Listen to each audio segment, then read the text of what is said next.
Hello students, welcome to CBC institute. यहाँ पे हमारी जो सेशन चल रहा है उसके अंदर हम प्रीवियस ईयर के पेपर्स को डिस्कस कर रहे हैं। आज जो सेशन है वो है सेशन नंबर 10। तो इसके अंदर बेसिकली हम करते क्या है, 10 पेपर हम 1 to 9 पेपर्स ऑलरेडी डिस्कस कर चुके हैं। आज 10th वाले पे हैं, तो इसके अंदर हम तीनों के तीनों सेक्शंस डिस्कस करते हैं, बी जीके, रीजनिंग और क्वांटिटेटिव एप्टीट्यूड। तो ये सब इसके अंदर हम डिस्कस करते हैं। एंड 2015 से लेके 20 तक ऑलमोस्ट हम सारे पंजाब के पेपर में जो भी क्वेश्चंस आ रखे हैं उनको कवर करने की कोशिश करते हैं। चलिए, so let us begin with today's class. The first session hair with us is GK का। मेक श्योर अगर आपने पहले 9 वीडियोस नहीं देखी हैं, आप एक बार देख लीजिएगा इनको, ताकि जितने भी हमने क्वेश्चंस किए हैं you can go through them. So the first question here with us is the cotton belt of Punjab is located in which physiographic region of Punjab? So here the question with us was the cotton belt of Punjab is located in which physiographic region of Punjab? We are given with the options. Option number A is Doaba, Malwa, Majha and Bet. So the answer here is Malwa. Option number B is your absolute right answer. Malwa is known as the cotton belt of Punjab. ठीक है, तो next question देखेंगे। The next question here with us is where is the Sikh heritage complex developed? जो Sikh heritage complex है ये कहाँ पे develop हुआ? इन आनंदपुर साहिब, पंजाब। ठीक है, ये बेसिकली जो क्वेश्चंस हम डिस्कस कर रहे हैं ये पंजाब की जीके को डिस्कस करेंगे। हमने जो लास्ट वीडियो थी 9th वाला, उसके अंदर भी हमने पंजाब पे ही फोकस किया था। फाइन, तो चलिए अब हमने जो क्वेश्चन था कि सिख हेरिटेज कॉम्प्लेक्स कहाँ पे डेवलप हुआ है, हमने आंसर दे दिया इन अनंतपुर साहिब। अगला क्वेश्चन है who is the first lady CM of Punjab? पहली जो चीफ मिनिस्टर लेडी थी ऑफ पंजाब वो कौन थे? We are here with 4 options, Bibi Jagir Kaur, Kiran Bedi, Rajinder Kaur Bhattal, Miss Seema Roy. तो यहाँ पे हमारा राइट आंसर है Rajinder Kaur Bhattal is our right answer, which is absolute option number सी।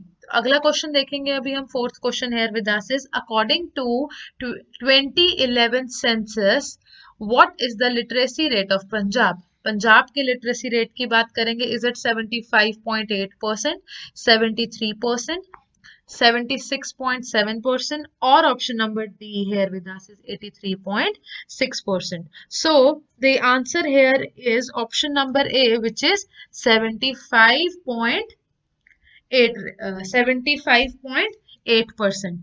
तो अगर अब हम बात करेंगे इस सेंसस की, तो उसके हम थोड़ी सी अब डिस्कशन कर लेते हैं। यहाँ पे टोटल पॉपुलेशन जो आई थी एज पर द 2011 सेंसस, उसके अंदर जो टोटल पॉपुलेशन थी दैट वाज 277433338। ये थी हमारी total population of as per the census 2011। ये जिसमें से क्या थे, ये है हमारी मेल वाली।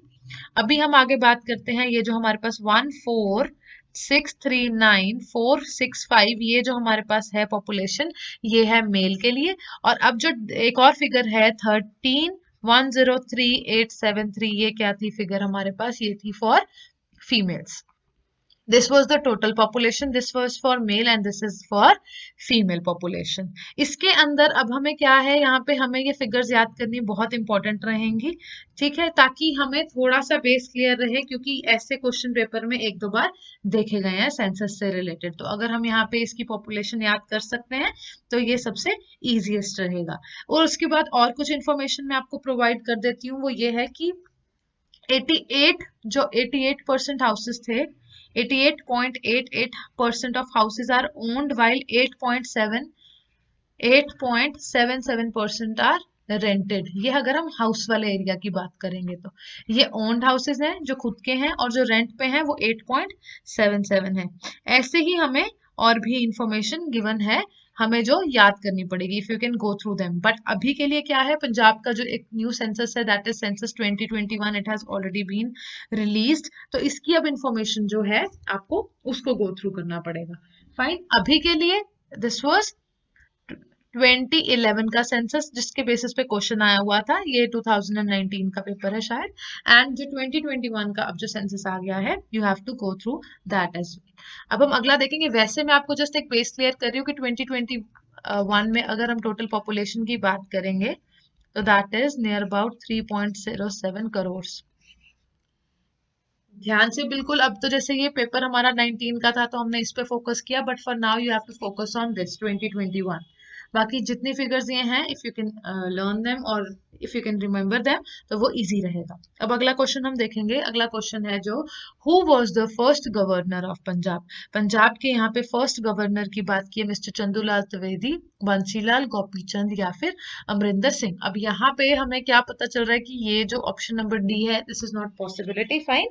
उसके बाद अब हमारे पास जो तीन ऑप्शन बची उसके अंदर से mister Chandulal Trivedi, option number A is your absolute right answer. अगला है who is the first lady deputy commissioner of Punjab. ये बेसिकली हम क्या कर रहे हैं, पंजाब के फर्स्ट डिस्कस कर रहे हैं कि पहला ये और पहला वो सारा कुछ। पहले हमने सीएम डिस्कस किया, फिर हमने डिप्टी कमिश्नर अब डिस्कस कर रहे हैं और हम गवर्नर भी डिस्कस कर चुके हैं। Option here is Miss Vini Chauhan, Miss Vini Mahajan, Miss Kiran Bedi या फिर नन ऑफ दीज। तो यहाँ पे the right answer here is option number B which is Miss Vini Mahajan. तो ऑप्शन नंबर बी जो है वो आपका बिल्कुल सही आंसर है। When was Punjabi University established in Patiala? Important question, has been seen 2 to 3 times already in the examination. When was Punjabi University established in Patiala? Option with us is 1930, 1940, 1950 and 1960. तो यहाँ पे 1960 which is option number D is your right answer. Where is the Sikh Heritage Complex developed? जो Sikh Heritage Complex है वो कहाँ पे develop हुआ है? It is a repeated question. I hope आपको पता चल गया होगा कि ये repeated है। तो इसका आंसर हमारा क्या था? आंसर था हमारा option number D which is Anantapur Sahib. First question भी यही किया था हमने एंड अभी हमने फिर से इस क्वेश्चन को रिपीटेटिव में देखा है। Who is the first Punjabi novelist to get Jnanpith award? तो यहाँ पे अगर हम बात करेंगे कि यहाँ हमें 4 ऑप्शंस गिवन है, इसमें से सही आंसर कौन सा रहेगा जिसको ये पर्टिकुलर अवार्ड मिला था, तो वो है श्री नरेंद्र सिंह। एक मिनट, इस question So the here another question with us is who is the first Punjabi novelist to get Jnanpith Award? Option number A is Nanak Singh, Gurdayal Duggal या फिर नानक दुग्गल। अब यहाँ पे पहले हम डिस्कस कर लेंगे कि what is basically the Jnanpith award. It is a Indian literacy award. It is Indian literacy award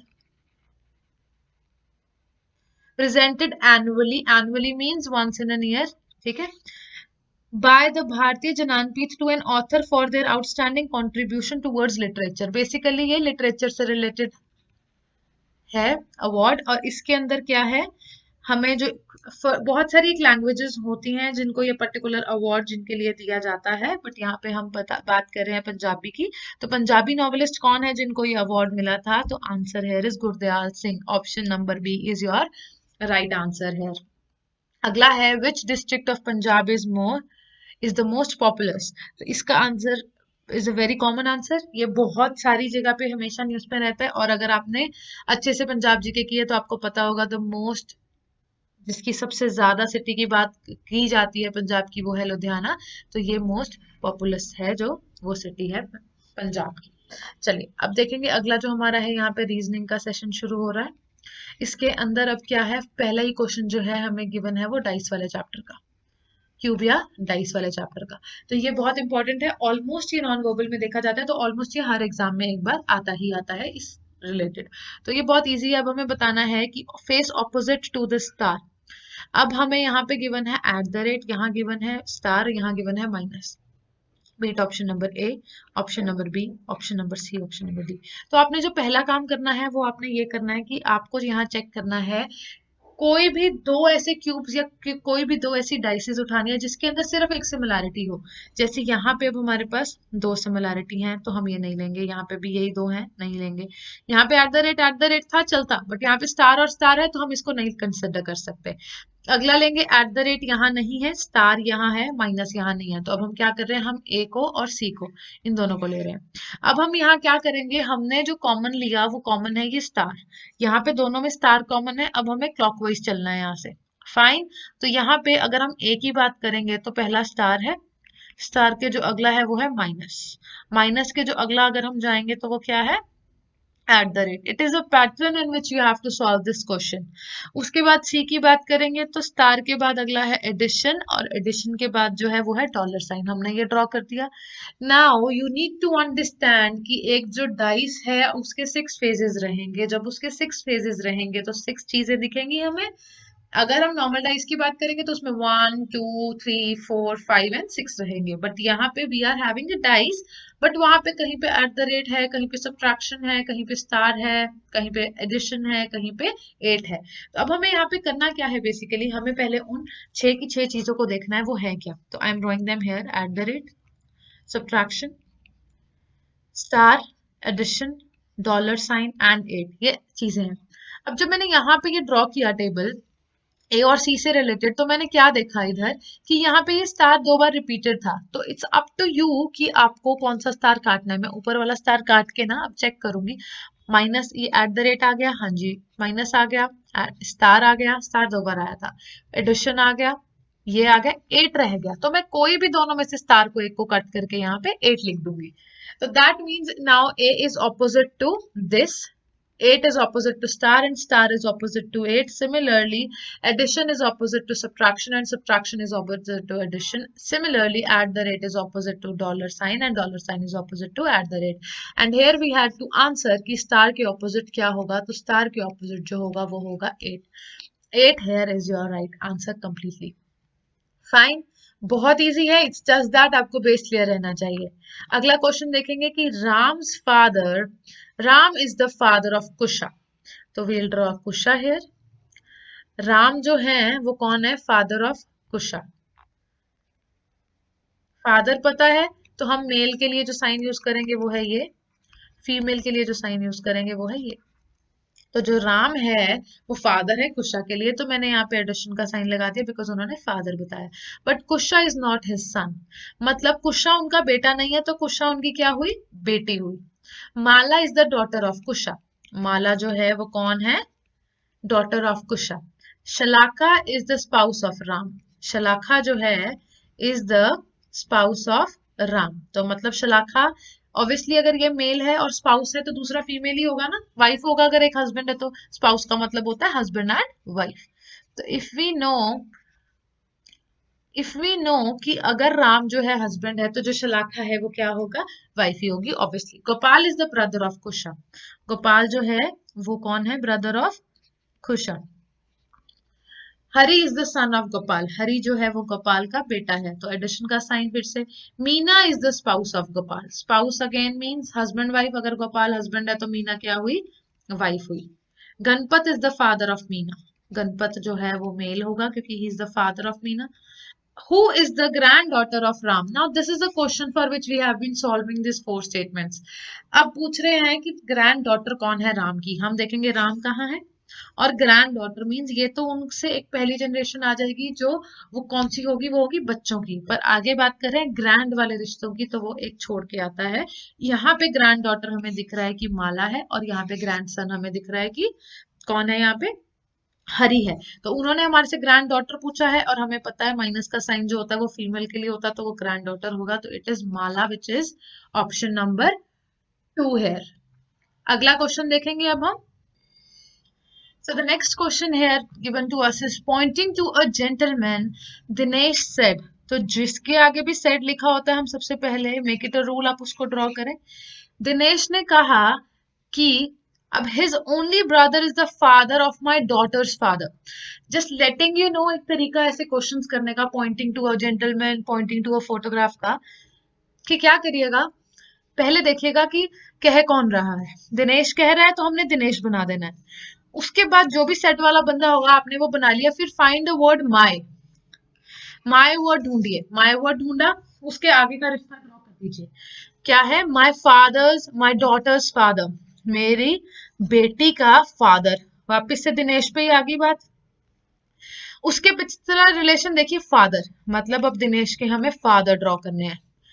अब क्या कह रहे हैं, his only brother is the father, मतलब वो जो जेंटलमैन है, हिज ओनली ब्रदर मतलब उनका जो अकेला अकेला भाई है वो फादर है मेरी डॉटर के फादर का.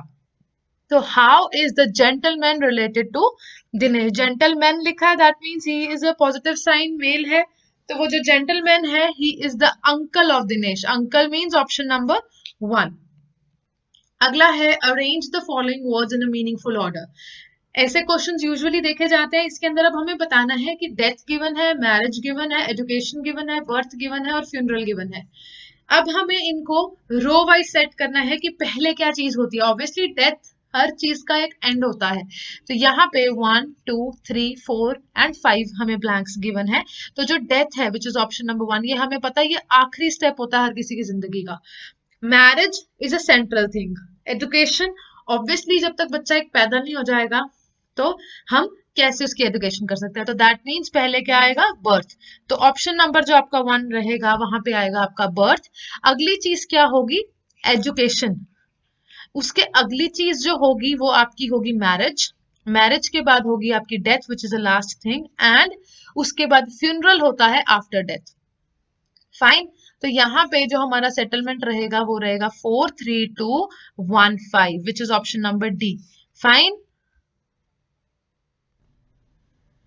नेक्स्ट अब हम देखेंगे next question given to us is question number ये. छोटी स्टार्टेड फ्रॉम हर हाउस. तो हम यहाँ पे हाउस ले लेंगे.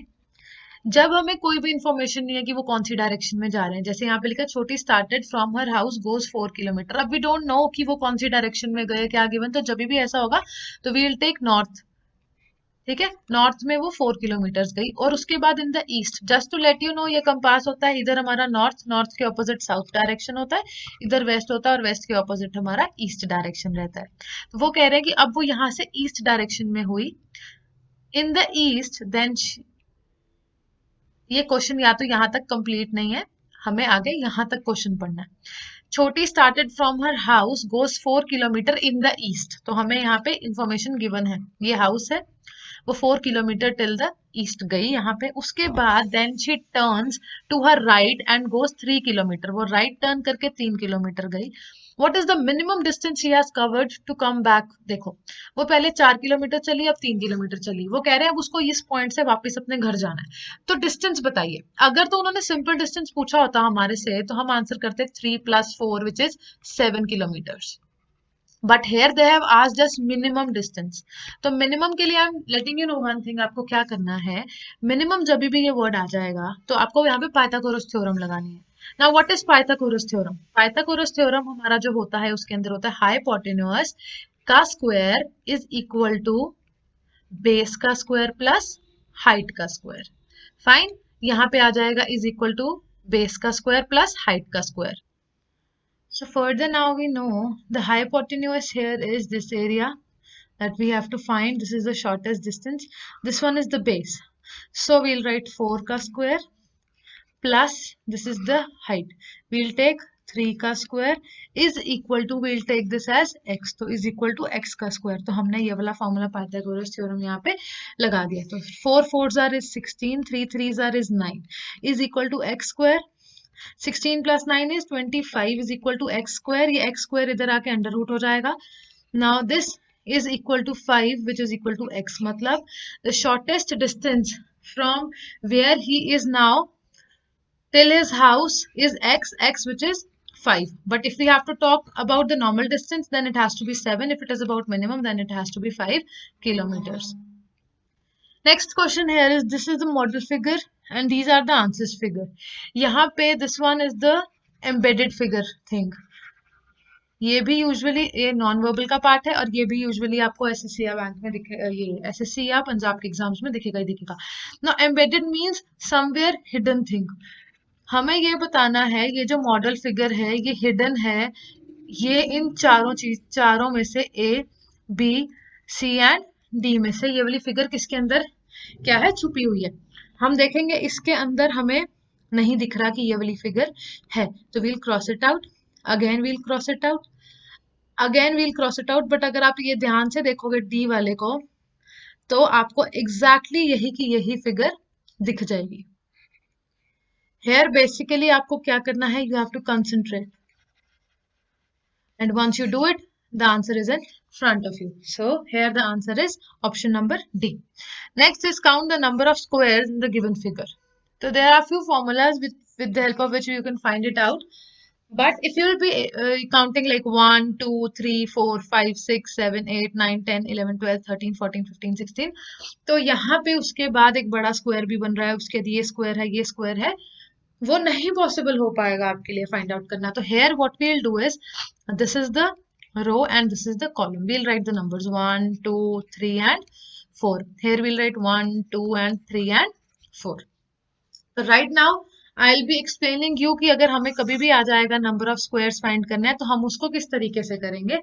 We'll take a square जो भी हमें क्वेश्चन में गिवन होगा, है ना, एंड उसके बाद अब हमें उसके अंदर बताना होगा कि कितने स्क्वायर्स हैं.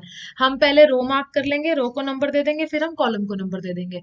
उसके बाद हम रो को कॉलम से क्या करेंगे, मल्टीप्लाई कर देंगे. हाईएस्ट कॉलम कौन सा है, 4. फिर हाईएस्ट रो कौन सी है, 4. हम हाईएस्ट दोनों चीजें ले लेंगे. उसके बाद एक एक माइनस करते रहेंगे. 3 में से एक माइनस, 4 में से एक माइनस होके 3 आ जाता है, 2 आ जाता है, 3 में से एक माइनस होके, 2 में से एक माइनस करोगे 1 आ जाएगा, और ऐसे ही आपको 0 तक जाना है. Till the time you receive 0 as your answer, आपको तब तक इसको ऐसे लिखते जाना है. तो यहाँ पे we'll solve it out now. 1 ones are 1, 2 twos are 4, 3 threes are 9 and 4 fours are 16. Now we'll add them. 16 plus 9 is 25, 4 plus 1 is 5. 0 की वैल्यू नहीं है, इन दोनों को ऐड करके you will be receiving 30 as your answer. So the number of squares in this given figure is 30. Okay यहाँ पे अब अगर आपको गिवन हो for example different number of rose and different number of columns, for example 5 आपको रोज given होती, 4 आपको columns given होते, तो आप क्या करते, आप यहाँ से -1 करते 4 आता है, यहाँ से -1 करते 3 आता है, इधर से करते 3 आता है, इधर से 2 आता है, इधर से 2, इधर से 1, इधर से 1, इधर से 0. And this is what I was telling you कि जब तक यू आपके पास 0 नहीं आ जाएगा आपको उसको सॉल्व करना है. तो for this the answer is 30. Next question देखेंगे. ये हमारे पास आ गया कोडिंग डी कोडिंग का. Again a very important chapter, coding D coding का. अब इसके अंदर क्या है, ये एच आई सी सी सी सी ई ई जी जी. तो अब हम पहले हमें पैटर्न फॉर्म करना पड़ता है. अब यहाँ पे हमें दिख रहा है ए के बाद सी आ रहा है, सी के बाद ई आ रहा है. ए आता है 1 नंबर पे, बेसिकली यहाँ पे आपको ए टू जेड की नंबरिंग आनी बहुत जरूरी है. सी आता है 3 पे, ई आता है 5 पे, उसके बाद ये आता है जी 7 पे. तो आप देख रहे हो 1 3 रेपिटेशन में 3, फिर 5, फिर रेपिटेशन में 5, फिर 7. तो ऑब्वियसली फिर रेपिटेशन में एंड वाला क्या आएगा, ये फ्रंट वाला जो है वो तो है जी और जी. ठीक है, उसके बाद क्या हो रहा है, +2 +2 +2, तो 7 + 2 इज 9. 9 पे क्या आता है हमारा आई, तो यहाँ आ जाएगा आई और आई. अब हम देखेंगे कौन सी ऑप्शन में जी और आई है, अभी हमें सेंटर वाला फाइंड करना है. तो यहाँ पे ये पहले ही कट हो जाएगा, ये देखिए बी ऑप्शन होने के चांस है, सी ऑप्शन भी कट जाएगा, डी ऑप्शन भी कट जाएगा. तो हमें क्लियर कट दिख रहा है हमारा आंसर बी है, but we have to find N O कहाँ से आया. तो चलिए अब हम बात करते हैं, एच आई है सेंटर में, जे के है सेंटर में, एल एम है सेंटर में. तो हम देखेंगे एच जो है वो आता है 8 पे, आई आता है 9 पे, जे आता है 10 पे, के आता है 11 पे, 12 पे आता है एल, 13 पे आता है एम. तो 9 8 9 10 11 12 13 14 और 15 आ जाएगा. 14 पे एन आता है और ओ आता है आपका 15 पे. तो this is absolutely right answer, G G N O I I. Option number B is correct answer. ये इसको एलिमिनेशन मेथड से भी कर सकते थे हम. अगला क्वेश्चन है A M B N E I. तो सिमिलरली ये भी कोडिंग डिकोडिंग का ही है. हम इसको किस तरीके से करेंगे, नंबरिंग लिख के, नंबरिंग करके it becomes very easy for us to solve a given question. A आता है 1 पे, एम आता है 13 पे, तो नेक्स्ट बी आता है 2 नंबर पे, 14 पे आता है एन, ई आता है 5 पे, आई आता है 9 पे, एफ आता है हमारा 6 पे, जे आता है 10 पे, सी 3 पे, 15 पे ओ, डी आता है 4 पे, पी आता है हमारा 16 पे, जी आता है हमारा 7 पे, एंड के आता है हमारा 11 पे. अब बेसिकली यहाँ पे क्या है, हम यहाँ पे अब लिंक चेक करेंगे. 1 का 2 के साथ दिख रहा है, 2 का फिर 5 के साथ, फिर 5 का 6 के साथ, फिर उसके बाद 3 का 4 के साथ.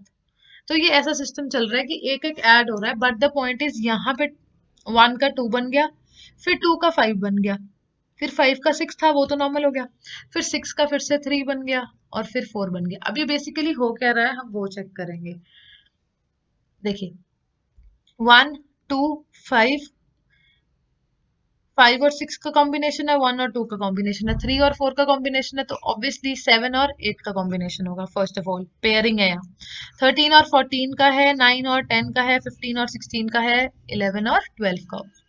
तो अब हमारा जो 8 है, 8 आता है एच पे, एंड जो 12 है वो आपका आता है एल पे। तो हम चेक करेंगे एच एल हमारी ऑप्शन है। यस, ऑप्शन नंबर ए जो है वो ऑलरेडी एच एल ही है हमारे पास। Also to let me know in the comment section, अगर आप चाहते हो कि मैं आपको ए टू जेड बहुत इजीली सबके नंबर याद करा दूं, तो मेरे को इंक पेपर से रिलेटेड है। इंक से हम पेपर पे लिखते हैं, तो उसी तरीके से हम पेन से पेंसिल पे लिखते हैं? नो। उसी तरीके से हम पेंट से पेंटिंग लिखते हैं? बिल्कुल नहीं। उसी तरीके से हम चौक को ब्लैक बोर्ड पे लिखते हैं? बिल्कुल। कार्बन पेपर के ऊपर हम बॉल पॉइंट लिखते हैं? नो। तो यहाँ पे ऑप्शन नंबर सी जो है बिल्कुल उसी तरीके से लिंक्ड है। एक क्लासिफिकेशन एनालॉजी होती है बेसिकली, कि इसके अंदर हमें बताना है इसका लिंक जैसे पेपर के साथ है इंक का, उसी तरीके से चौक का ब्लैक बोर्ड के साथ है। अगला क्वेश्चन जो आपका है, if petal is related to flower, जो पेटल है वो रिलेटेड है आपकी फ्लावर से, तो अब हमें बताना है कि उसी तरीके से सॉल्ट रिलेटेड है। उसी तरीके से अब हम चेक करेंगे क्या चीज किससे रिलेटेड है। तो यहाँ पे पेटल जो होता है वो फ्लावर का हिस्सा होता है, ठीक है। इसी तरीके से अब हम आगे चेक करेंगे कि अगर जो पेटल है वो फ्लावर का हिस्सा है, तो उसी हिसाब से अब you will have to tell me कि सॉल्ट जो है वो पेपर का हिस्सा है? नहीं है, कट गई ऑप्शन। टायर जो है वो साइकिल का हिस्सा है? बिल्कुल है। बेस जो है वो बॉल का हिस्सा है? बिल्कुल भी नहीं। सैंडल जो है वो शूज का हिस्सा है? नहीं। पपी जो है वो डॉग का हिस्सा है? नहीं। इन सम और द अदर वे ये पेपर सॉल्ट से रिलेटेड है, बॉल बेस से रिलेटेड है, शूज सैंडल से रिलेटेड है, डॉग पपी से रिलेटेड है, बट हमें उसी तरीके से आंसर चाहिए जिस तरीके से पेटल जो है वो फ्लावर से रिलेटेड है, उसी तरीके से बताना है टायर जो है वो किससे रिलेटेड है। अगला है ये हमारे पास अगेन कोडिंग डिकोडिंग है, but it is of a different form. If GNRTAGZOGQMP stand for Seoul Olympic organising committee, and ऐसे हमें यहाँ पे क्या गिवन है, ऑप्शन ए, सॉरी ये हमें यहाँ पे गिवन है details through option A, option B and option C. अब हमें बताना है समर का कोड क्या होगा। तो पहले आपको क्या करना है, आपको समर का कोड देखना है। हमें समर वर्ड दिख गया यहाँ, इसका मतलब आंसर इन तीनों में से कोई होगा। HYTO, GNR और EMF। Now what you will do here is, पहले ही ये ZOG की ऑप्शन काट दीजिए।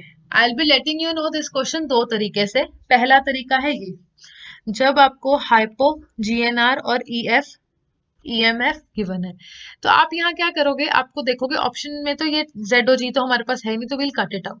अब देखो समर कहीं और है, इसमें भी नहीं है समर, अगले में भी नहीं है, अगले में तो हमें फाइंड ही करना, और उसके बाद है modern games history.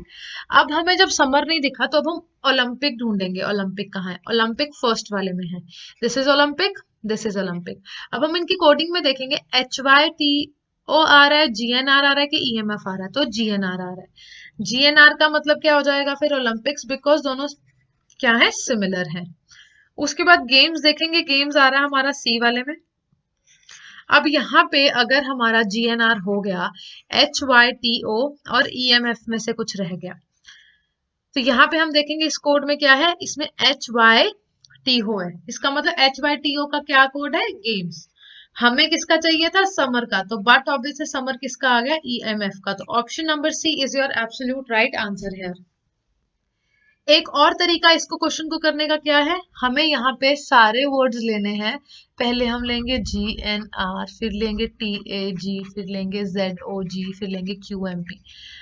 The point is हम पहले ये सारे लेंगे वर्ड्स जो भी हमारे पास कोड्स गिवन है, फिर हम फाइंड करेंगे इनकी कोडिंग आगे। बट वो क्वेश्चन आपको कब परफॉर्म करना है, जब आपको इसी क्वेश्चन के बेसिस पे आगे फर्दर 3 से 4 क्वेश्चन हो या 2 से 3 क्वेश्चन हो। यहाँ पे हमारे पास बहुत सिंपल सा एक ही क्वेश्चन था कि समर का क्या मतलब है, तो हमने डायरेक्ट ऐसे भी कर दिया। बट अगर हमारे पास इससे रिलेटेड ही इज, अगर हम वर्क को लिख रहे हैं 4, 5, 6, 7 और हम मैन को लिख रहे हैं 3, 2, 8, तो हम वुमेन को कैसे लिखेंगे? वुमेन को कैसे लिखेंगे? तो यहाँ पे हम पहले इनके कोड्स लिखेंगे ताकि चेक कर पाए कि कुछ लिंक बनता है कि नहीं। तो W आता है 23 पे, O आता है 15 पे, R आता है 18 पे और K आता है 11 पे, M आता है 13 पे, A आता है 1 पे और 14 पे आता है N। तो जब हम लिंक देखेंगे ना तो हमको इतना यहाँ पे लिंक नहीं निकाल पाएंगे। तो हम क्या करेंगे, यहाँ पे देखेंगे W का डायरेक्ट कोड क्या है, 4 लिख देंगे यहाँ। उसके बाद हम ओ का कोड चेक करेंगे। ओ का कोड क्या है हमारे पास? ओ का कोड जो आ रहा है वो है 15। फिर हम देखेंगे एम का कोड क्या है। फिर एम का कोड जब हम चेक करेंगे तो वो है 3। तो हम यहाँ क्या लिख देंगे? 3। ये आ गया 4, ये आ गया 15, ये आ गया 3। ए का कोड अब फाइंड करेंगे तो ए है हमारे पास यहाँ, और ए का कोड यहाँ लिखा है इन्होंने 2। एन चेक करेंगे, एन है 8, हम भी लिख देंगे 8। आंसर है 415,328। अब ये ऑप्शन कौन सी है हमारी? 415 है यहाँ, 415,328। द पॉइंट इज 15 यहाँ कहाँ है? ओ पे। ओ पे 5 है, 15 नहीं है। तो यहाँ पे 45328 जो है वो है हमारा option number A, which is your right answer है। अगला क्वेश्चन देख 8। पहले हम क्या करेंगे, बोर्ड मास यूज करते हैं ना यहाँ पे। तो पहले हमारा एडिशन होगा और फिर सब्ट्रैक्शन होगा। तो पहले हम सारे एडिशन वाले नोट कर देंगे। 78, 99, 161, इनको ऐड कर दो, this becomes 10 and this becomes 10 plus 8 is 18। 8, 1 is carry forward, this becomes 8, this becomes 17 and this becomes 23। 3 and 2 is carry forward, it becomes 338। ये तो हमारा था एडिशन वाला। नाउ अब हम चेक करेंगे सब्ट्रैक्शन वाला है। माइनस कर देंगे 134। तो जब 134 इसमें से माइनस करोगे आंसर आ जाएगा 204। 204 में अब हमने क्या करना है, माइनस करना है 60। तो जब इसमें से माइनस करोगे 60 आपके पास आ जाएगा 144। एंड अब क्या होगा, यहाँ पे हमारे पास गिवन है 2। अब हम क्या करेंगे, इस 2 को यहाँ पे हम इससे सॉल्व करेंगे। तो यहाँ पे हमारा जो आंसर आएगा वो क्या आएगा, this is equal to 2x basically. तो ये जब हम सॉल्व करेंगे it becomes 72। Sorry, this is x का स्क्वायर, यहाँ पे इट इज x का स्क्वायर। तो 144 इज इक्वल टू x का स्क्वायर, तो मतलब यहाँ पे अंडर रूट में आ जाएगा 144। तो this becomes 12 as your answer. तो when 12 is your answer which is option number, it is not given here, तो we will take it as E, none of the above। Next is again approximation से रिलेटेड है। तो यहाँ पे अब क्या होगा, 44.96 को हम लेंगे 45% ऑफ 3999.69 को हम लेंगे 4000 प्लस 3469 को लेंगे हम 70 प्लस करेंगे 25% of 400 4800 is equal to what.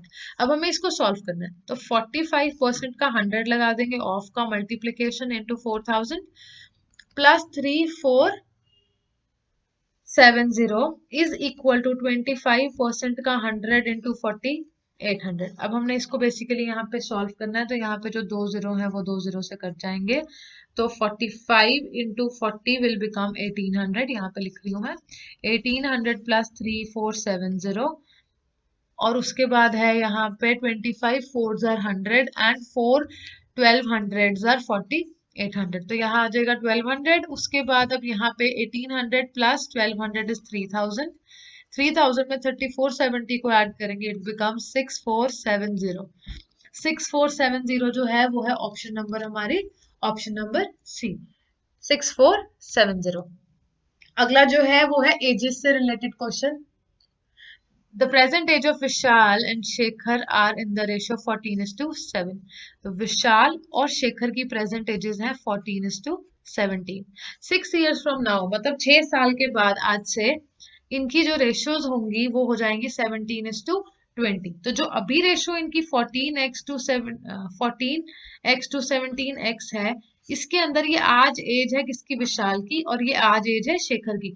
वो कह रहे हैं आज से 6 साल के बाद, मतलब हम इसके अंदर 6 ऐड कर देंगे, इनकी जो रेशो है वो बन जाती है 17/20।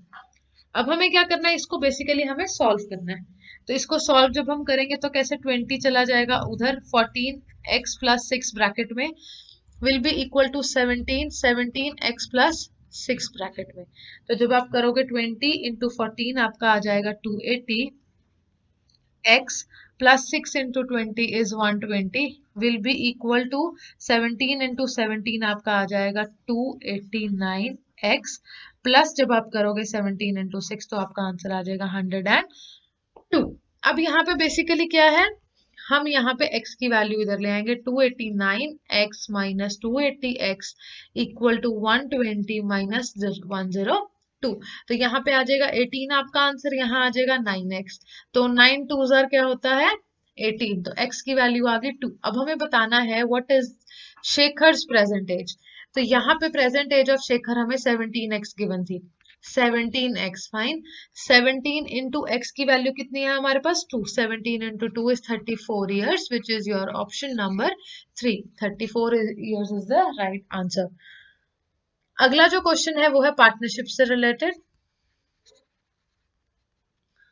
Tanvi started a business investing 45,000।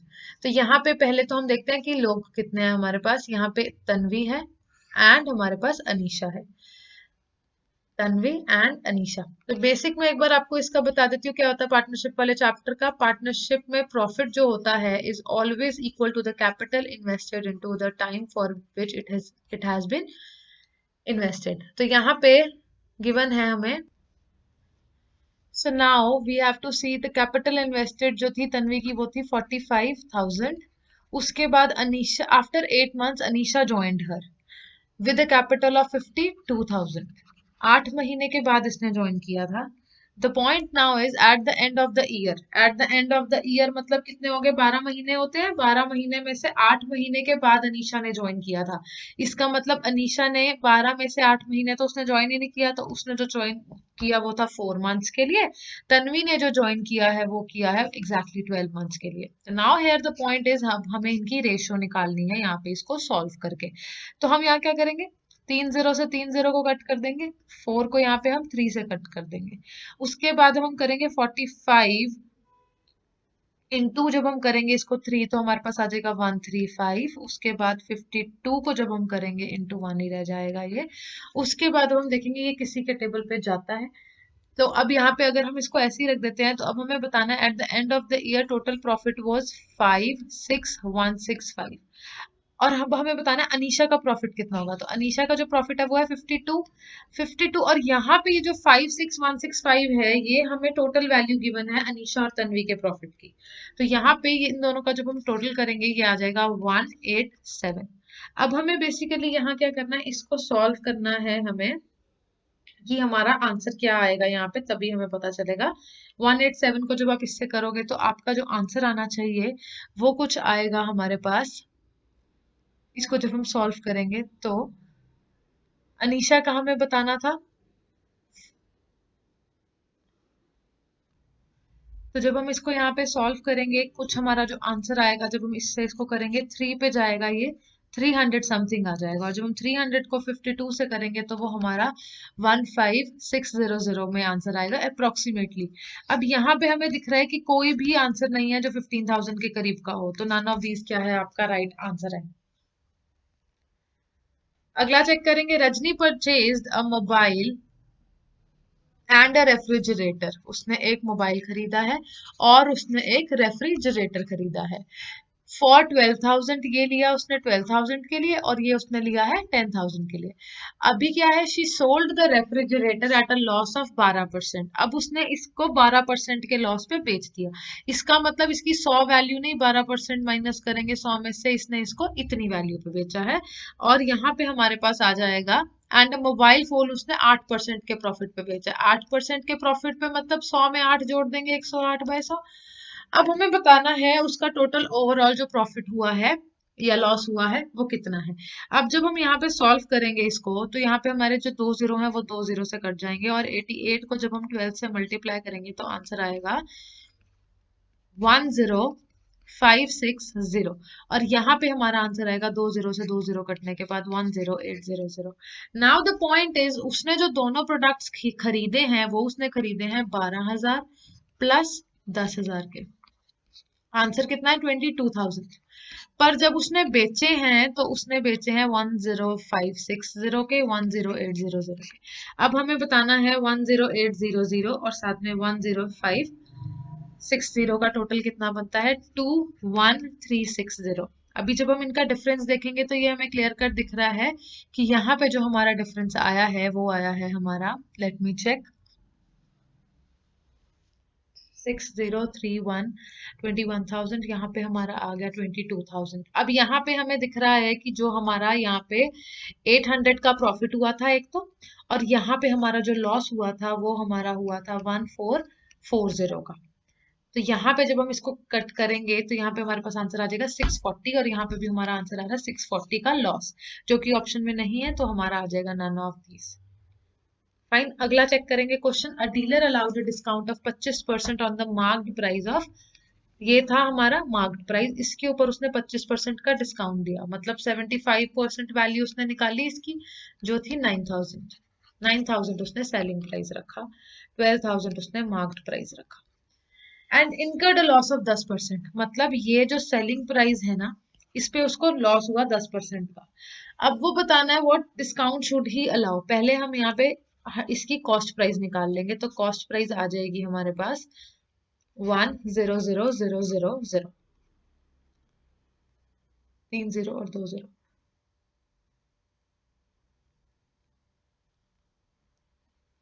तो हमारे पास यहाँ पे क्या आ जाएगी, कॉस्ट प्राइस 10,000 आ जाएगा। जो कॉस्ट प्राइस अब हमारा 10,000 आ गया, अब हमें यहाँ से क्या करना है, what discount should he allow on the marked price so that he gains 440 rupees.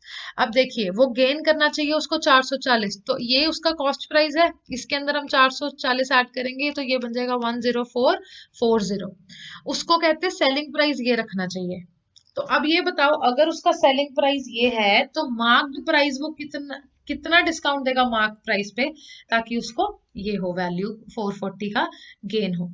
तो उसने पहले क्या किया, 25% का उसने जब ऑफ दिया तो वो 3,000 सीधा कट गया। अब हम क्या करेंगे, ये है जो हमारा, ये है सेलिंग प्राइस 10400, ठीक है, ये सेलिंग प्राइस है, और हमारे पास जो गिवन था मार्क्ड प्राइस वो था ये। वैल्यू डिफरेंस देखेंगे 1560। अब हमें बताना है 1560 कितनी वैल्यू होगी जब, अगर हमें ये गिवन है कि जो 12,000 है वो वैल्यू है किसकी, 12,000 जो वैल्यू है वो हमें 100% की वैल्यू गिवन। तो यहाँ पे अब हमें क्या गिवन है कि ये जो है इसकी एक्स मान लेते हैं इसको।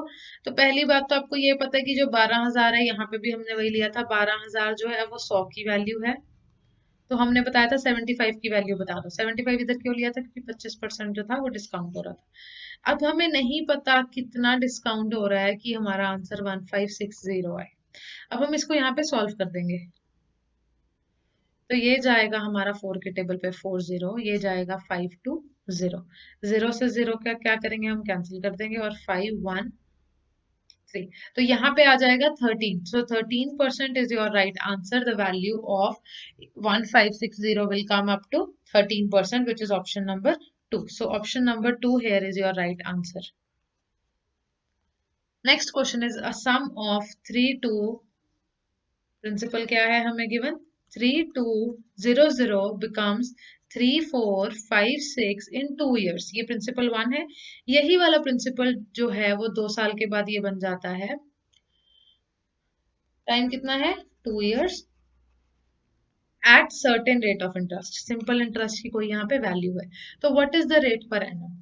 पहली बात, सिंपल इंटरेस्ट हर साल, अगर आज वैल्यू उसकी इस साल की मान लो फॉर एग्जांपल 100 रुपीज इंटरेस्ट आया सिंपल इंटरेस्ट, तो अगले साल भी 100 आएगा टिल द टाइम जितनी भी उसकी वैलिडिटी है, तब तक वो सेम ही आता रहेगा। तो यहाँ पे अब हमें क्या करना है, हमें 3456 गिवन है और 3200 गिवन है। हम इनका डिफरेंस चेक करेंगे, जो आ गया 265। ये 265 जो है ये सिंपल इंटरेस्ट हुआ। ये देखो, ये अगर प्रिंसिपल है, ये प्रिंसिपल विद सिंपल इंटरेस्ट हुआ ना, तभी वैल्यू बढ़ी इसकी 2 साल के बाद। If this is the simple interest of 2 years, तो 1 year का क्या होगा सिंपल इंटरेस्ट, 1 year का सिंपल इंटरेस्ट होगा, इसको डिवाइड कर देंगे जब 2 के साथ, 1 to 8। अब हमें पता है formula, simple interest is equal to principal into rate into time upon 100. तो we know the simple interest is 128 is equal to principal we know is 3200, rate we have to find it, time is 2 years and 100 is our compulsion. तो यहाँ पे हमने इसको यहाँ पे cut कर दिया, ये अब 4 के टेबल पे जाएगा 8 पे, ये जाएगा 32 पे, ये जाएगा 4 पे, और इधर यहाँ पे हमारे पास आ जाएगा ये 2 और इधर आ जाएगा ये 4. So the value here when we solve this becomes 8 और दिस बिकम्स 32. This becomes 8. यहाँ पे जब सॉल्व करेंगे हम इसको तो this becomes, okay, so the answer here is, we'll solve it once again. 128 is equal to 3200 into r into 2 upon 100. 0 से 0 तो कट जाएंगे. This will be 16, this will be 64, this will be simple 4, and this will become 2. So the rate of interest will be equal to 2%. Fine. So 2% is not in the option. So option number 5 is your right answer. None of these. What would the compound interest accrued on 45400, ये amount है, मतलब ये हमें principal given है, at the end of 2 years, time हमें 2 years given है, और यहाँ पे हमें रेट ऑफ इंटरेस्ट जो गिवन है वो 15% पर एनम गिवन है. What would the compound interest accrued on the amount of this, हमें कंपाउंड इंटरेस्ट निकालना है. यहाँ पे कंपाउंड इंटरेस्ट निकालने की we have various methods. So the first method we will be solving with is simple, p 1 plus r upon 100 का time is equal to amount, और हमें यहाँ पे सिंपल इंटरेस्ट निकालना है तो हम क्या करेंगे, माइनस कर देंगे इसमें से प्रिंसिपल. तो जो प्रिंसिपल है वो गिवन है हमें 45400, यहाँ पे आ जाएगा 115 अपॉन 100 और यहाँ आ जाएगा 2 माइनस 45400. तो यहाँ पे अब जब हमारे पास ये आ गया, यहाँ आ जाएगा 23, यहाँ आ जाएगा 20. तो अब हम इसको सॉल्व करेंगे 45400, और यहाँ पे अब हमें करने हैं बेसिकली स्क्वायर्स. जब हमें स्क्वायर करना है तो 23 का हमें स्क्वायर फाइंड करना है. 23 को जब आप 23 से मल्टीप्लाई करते हो तो आंसर विद यू बिकम्स 529. 529 और 20 को 20 से करोगे इट बिकम्स 400 और माइनस 45400. इसको कैसे सॉल्व करेंगे, अब ये 2 0 कट जाएंगे 2 0 से, और यहाँ पे आ जाएगा 1, यहाँ आ जाएगा 2 2 7. अब हम इसको क्या करेंगे, यहाँ पे फर्दर शॉर्ट में कर लेंगे. कैसे, 2 2 7 इंटू 5 2 9. ये हम देखेंगे किसके आता है, 2 2 7 इंटू 5 2 9. इसको जब सॉल्व करेंगे तो आंसर आ जाएगा 120083 डिवाइडेड बाय 2 सॉल्व करेंगे, फिर इसमें से ये वैल्यू माइनस कर देंगे. तो इसको जब हम करेंगे डिवाइडेड बाय 2 इट बिकम्स 600415. अब हमें क्या करना है, यहाँ पे पॉइंट आ गया और यहाँ पे हमें इसमें से 45400 माइनस कर देना. तो इसमें हम जब 45400 माइनस करेंगे हमारे पास जो आंसर आ जाएगा 0.514614. तो यहाँ पे आंसर आ जाएगा 14614.5 विच is option number 4th. So this is your right answer. अगला क्वेश्चन है टाइम एंड वर्क का.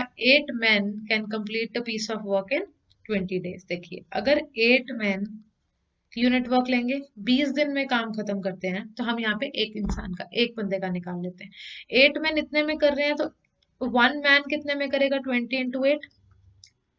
सिमिलरली यहाँ पे हमें गिवन है 8 वुमेन जो है वो 1/32 में काम खत्म करते हैं, यूनिट वर्क लेते हैं, और फिर 1 वुमेन कितनी देर में करेगी, 32 इंटू 8.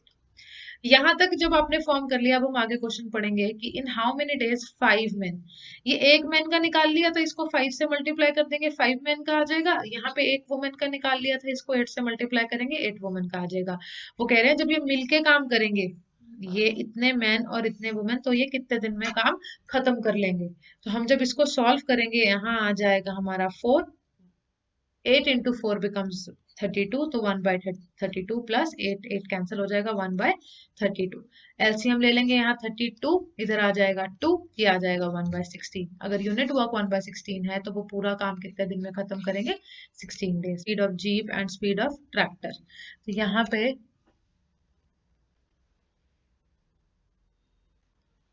हमें स्पीड ऑफ कार गिवन है, स्पीड ऑफ जीप गिवन है और स्पीड ऑफ ट्रैक्टर गिवन है. 3:5:2 2, ये इनकी स्पीड्स हैं. The speed of the jeep is 250% more than the speed of tractor. पहले हमें स्पीड्स की रेशियो गिवन है, उसके बाद अब हमें परसेंटेज में डिफरेंस गिवन है. कैसे? The speed of the jeep is 250% of the speed of tractor. Tractor की जो स्पीड है is 250% of the speed of the tractor. अब देखिए, जो पहले tractor which covers 360 kilometre in 12 hours. तो ये हमारे पास क्या होता है? Speed is equal to distance upon time. ये हमारे पास स्पीड यहाँ से निकल आएगी, हमें डिस्टेंस ये गिवन था और टाइम ये गिवन था, तो ये किस पे जाता है? 30 पे. अब हमारे पास क्या आ गई? Speed is equal to 30 kilometre per hour. वो कह रहे हैं कि अगर ये ट्रैक्टर की स्पीड 30 किलोमीटर पर आवर है, यहाँ पे हमारी पहली बात 2 की वैल्यू अगर 30 है तो 1 की वैल्यू 15 होगी, 5 की वैल्यू 75 होगी और इसकी वैल्यू हमारे पास 45 होगी. अब हम चेक करेंगे what is the average speed of car and jeep. तो हम कार एंड जीप की जो स्पीड्स हैं उनको ऐड करके एवरेज निकालना है. तो नंबर ऑफ आइटम से डिवाइड कर देते हैं, तो 2 से डिवाइड करेंगे, हमारे पास एवरेज आ जाएगा. तो यहाँ पे कार और जब हम उसकी 45 और हम 75 को प्लस करेंगे तो हमारे पास जो आंसर आ जाएगा वो आ जाएगा 120 divided by 2 it becomes 60 kilometre per our. क्या आ गई इन दोनों की एवरेज स्पीड? किन दोनों की? कार एंड जीप की. लास्ट क्वेश्चन देखेंगे. There are 2 circles of different radii. ठीक है, तो रेडियस डिफरेंट है. The area of a square is 196 square metre centimetre. Area of the square, area of square का फॉर्मूला क्या होता है? ए स्क्वायर, मतलब साइड गिवन है उसका स्क्वायर. तो ए यहाँ रह जाएगा और यहाँ पे हमारे पास 196 ऐसे हो जाएगा. तो ए की वैल्यू आ जाएगी 14. And whose side is half the radius of the larger circle. जिसकी जो साइड है ये 14, ये हाफ है. whose side is half the radius of the largest circle. अब जो ये हाफ है तो इसका मतलब जो रेडियस है लार्जर सर्कल का वो है 28. अगली चीज, the radius of the smaller circle is 3/7 of the larger circle. Larger circle का जो रेडियस ये है इसका 3/7 अगर हम निकालेंगे तो वो स्मॉलर एरिया का रेडियस आ जाएगा. तो वो आ जाएगा हमारे पास 12 सेंटीमीटर. अभी हमें क्या फाइंड करना है यहाँ पे? What is the circumference of the smaller circle. Circumference का क्या फॉर्मूला होता है? 2 पाई आर. तो 2 आंसर में हम देख लेंगे, पाई एज इट इज है हर ऑप्शन में, तो हम पाई को एज इट इज लिखेंगे और यहाँ पे रेडियस आ जाएगा हमारे पास 12. तो आंसर क्या आ जाएगा? 24 पाई. 24 पाई जो है दैट इज ऑप्शन नंबर 3 है. आई होप आपको सारे क्वेश्चन समझ आ गए होंगे. See you in the next video. Thank you so much.